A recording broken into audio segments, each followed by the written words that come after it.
Has Doomsday just been canceled? Well, in terms of asteroidal impact, we may well now have a good start on it thanks to NASA's DART mission. NASA's DART probe actually just struck the asteroid Dimorphos, leaving a 10-kilometer or 6.2-mile wide impact crater. And this was the first ever attempt to divert an asteroid's course. According to NASA, it was successful.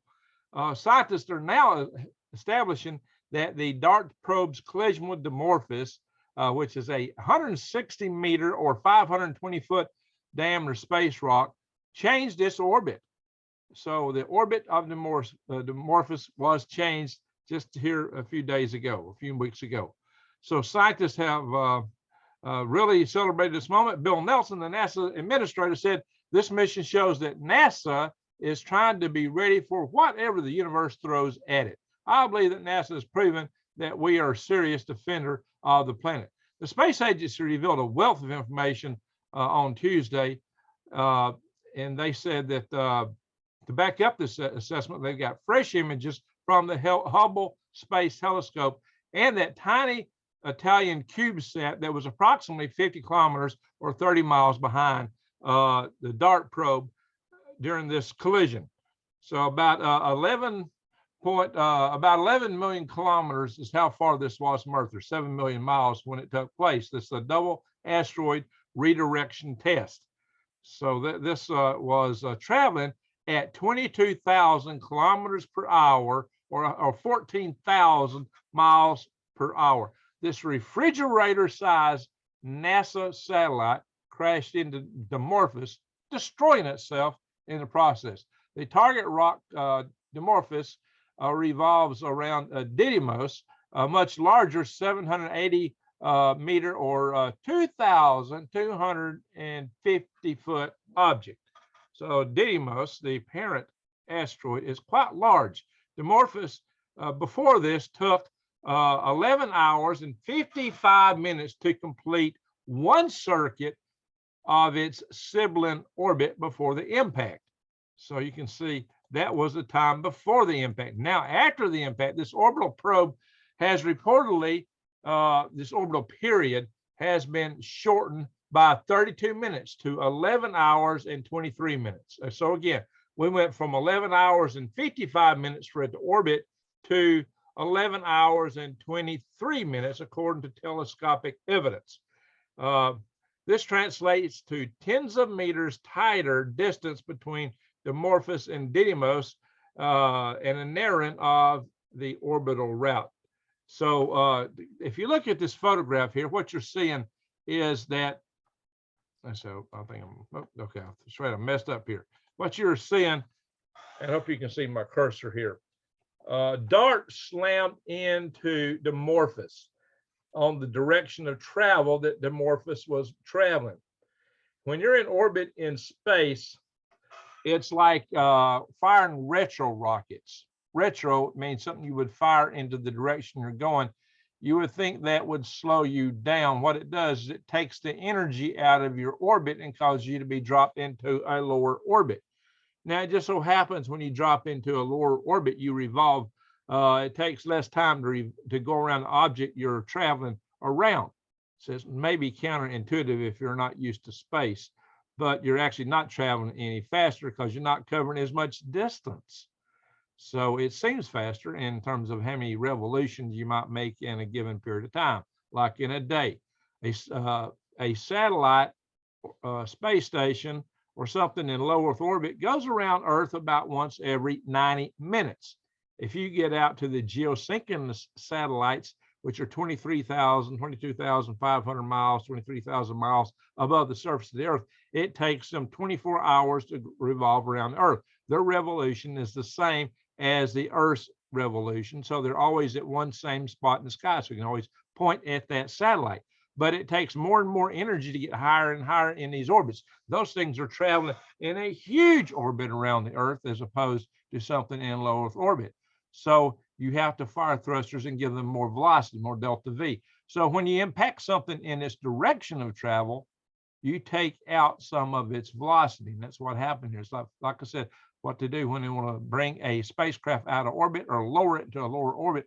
They fire a retro rocket into the direction of travel.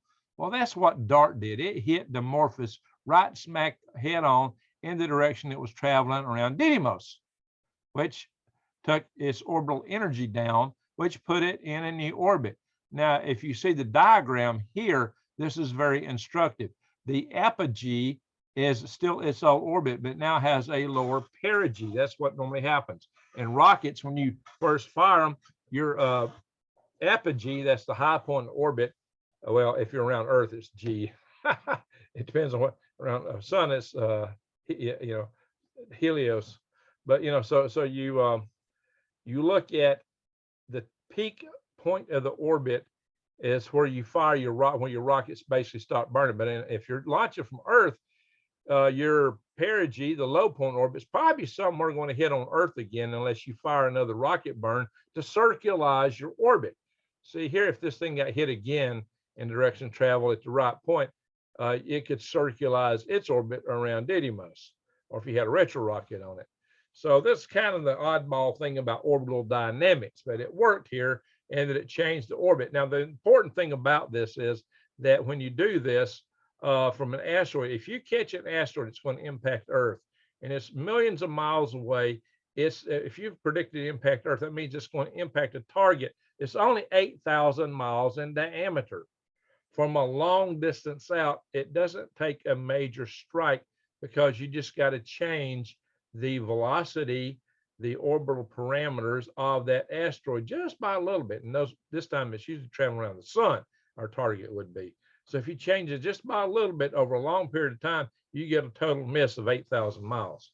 That's the object of something like this. Again, you see the Leica cube here, and here's DART. Leica cube was photographing the DART experiment. So it was launched by DART to trail it. DART was probably accelerating with its ion motors to catch ahead more than anything else. So that is how this took place, guys. And so this is Didymos, the apparent asteroid that Dimorphos was going around. Now, Didymos has a little bit of a rotation, and that rotation gives it a fat bulge in the center. Just kind of like a guy when he gets well past 40. So, and I resemble that remark. What happens is its rotational period pulls the material out. It don't have as much gravity to hold things in as does a planet, and asteroids don't have enough gravity to crush everything around anyway. So they're kind of fluffy rubble piles. A lot of them are. Maybe some will have a bit of a core to them. We don't know. We haven't got down through all the rubble to find out. And similarly, this potato head looking satellite here is Dimorphos. This is the one that was struck by DART. So you gotta, excuse me, you gotta bear these things in mind. So to finish up telling you what's happened here, NASA's mission was directed by Dr. Nancy Charbot. She's the Johns Hopkins University Applied Physics Laboratory. And she explained this is a 4% change of the orbital period of Dimorphos around Didymos. DART just gave a small nudge. But if you wanted to do this in the future, you'd want to do it years in advance. Warning time is really key here in order to enable this sort of asteroid deflection to be used in the future as part of a much larger planetary defense strategy. Again, that just echoes what I said earlier. If you've got something, you catch it when it's way out, hopefully years in advance, you can have a big change on its orbit before it hits us. NASA is tracking a lot of asteroids right now and trying to predict what their orbits are going to be and which ones are a threat to us way ahead of time. And once you get the orbital parameters of one of these bodies, this is pretty good. Although the orbits will change some over a long period of time, just because just the way the sunlight reflects off the surface of the asteroid will change its orbital parameters, or any passes near a large planet or something will change its orbital parameters over time. But these have been pretty pretty accurate for hundreds of years, that we believe that we can track these things and pretty much know where they're going to be. Now, Tom Statler, the scientist in charge of NASA's DART program, also issued a warning against extrapolating too much meaning from this experiment. Now, okay, so you get NASA's involved in this directly. You've got the principal agency behind this being the Johns Hopkins University of Applied Physics lab. Well, Nancy's with that, and Tom Statler's with NASA. So you got a couple of different organizations involved here. And so you get various people in charge from an organization standpoint. In case that seems confusing to some people, I'll just kind of clear that up. So anyway, Tom Statler claimed that asteroids might take on many distinct forms. Every time a mission visited a new object, it was brought home how varied their compositions and constructions are. So all these asteroids are vastly different. So what he said is one shouldn't assume that a test on one asteroid accurately predicts how every other asteroid will perform in a similar circumstance. This he emphasized rather strongly, and it's absolutely true. It's kind of the old financial adage, you know, past performance is not an indicator of future activity. But what we can do is utilize this test as a reference point for our physics calculations and simulations that explain how various effects should behave under various conditions. Oh, there you go. Now, the European Space Agency, ESA, will send a mission called HERA to conduct follow-up research on Didymos and Dimorphos.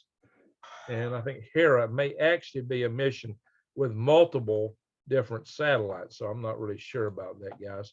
But let me just flip through a few pages here.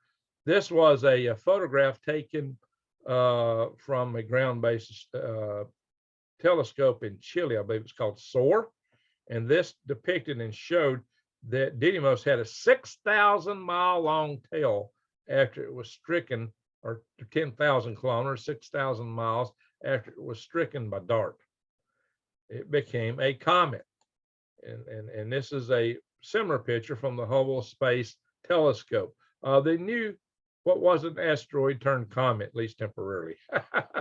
You should see my little video, Asteroidal Oceans. I kind of go into this. And this is the picture from the camera on the European probe. And again, here we are looking at the orbit one more time, how it was changed. Now, this is how DART compares. Again, this is a bit misleading because these solar rays look long, makes it look big, but they're ultra thin and really no mass to them, relatively speaking. The real mass is right in the center, and it's about the size of a refrigerator. So this is the Statue of Liberty, and this is Dimorphos by comparison to also Eiffel Tower and Didymos. So this rock rotates around this rock. Yes, maybe its gravity helps pull this bulge out here too. But we've seen a bulge like this in a lot of asteroids.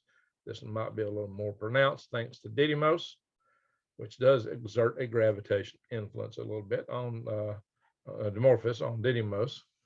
So maybe there's little tides. Maybe if you're got a sensor on the surface of Didymos, when Dimorphos goes around, sensors might feel the rocks clicking, or maybe they would record sound as these rocks kind of click around a little bit. Won't be a water tide, just a sonic tide of clicking pebbles and rocks, maybe. I don't know. That'd make an interesting experiment. But they're both seemingly rubble piles. Of course, this one is now missing a chunk. And I think that's what this photograph reflects. I think this is a post-impact photograph because this thing was very smooth looking beforehand. In any event, guys, this is good news for us. Hello. Here I am. This is good news for us because it suggests that we're starting to get a handle on preventing asteroidal impacts on Earth. Comets might be a whole lot harder to prevent because they come in from further distance. You got less warning and they got a whole lot more velocity, and it can be a lot larger. Deflecting comets one day may be the really big challenge, but we've got to start now. We've got to start. And this may preserve civilization if we don't wipe our own selves out. So if we can somehow keep from wiping ourselves out, which may be the biggest challenge of all, given all the things going on in the world, then we've got new hope through what NASA is doing here. So I've got another channel called Green Griggs. I'm always warning people to prep and tell them, you know, hey, things are going on in the world. And sometimes that sounds kind of gloomy, but news like this is cheery. So it's good to have the better news that, hey, we're working to cancel Doomsday. There's a guy named Peter Vogt who wrote a book back in the 70s in response to Meadows and Meadows' Limits to Growth book. And he called his book Doomsday Has Been Canceled. It was based on the idea of developing and settling space and providing energy from space and letting people move into space. This whole doomsday stuff is way overrated. So more on that in the future. That's the kind of stuff Galactic Grigs will bring. I'll be talking about space settlements, power from space, different things. But we also got to look at the bad side of the human psyche getting out here and using space and weaponizing it. Hopefully we'll find ways to mitigate and stop a lot of that. And I will be talking that soon. I still got to do this China moon-based video. But it's taking me some time. I've already started. It's just taking me some time. So just hold on, guys. If you're not seeing my channel, Galactic Grigs, check it out. Oh, this is Galactic Green Grigs. Check it out. But this is the cheerier channel. All right, my friends. I want to thank y'all for watching. And with that, I am going to say, Greg out.